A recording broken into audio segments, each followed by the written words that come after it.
পাথর ভিতরে পোকা অবস্থান করার পরে যে রব খাদ্য সরবরাহ করেন তিনি হলেন সারা জাহানের রব, তিনি হলেন প্রতিপালক।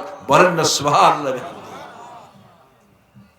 আল্লাহ তাআলা কত দয়ালু, আল্লাহর বিরুদ্ধে কথা বলে নাস্তিকবাদ, সাথে সাথে তাকে আল্লাহ প্যারালাইজ করেন না, সাথে সাথে চোখন্ধ করেন না, সাথে সাথে তার হাত অচল করে দেন না।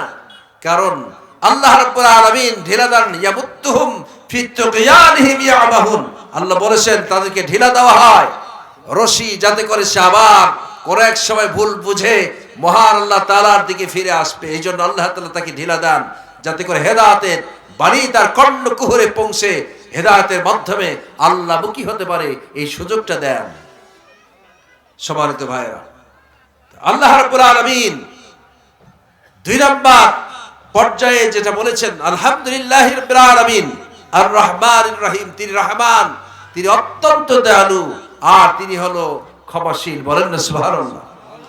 আল্লাহ তাআলা সূরা রহমানে বলেছেন আর রহমান, তিনি হলেন দয়ালু, আল্লামাল কোরআন, আর তিনি কোরআন শিক্ষা দিয়েছেন।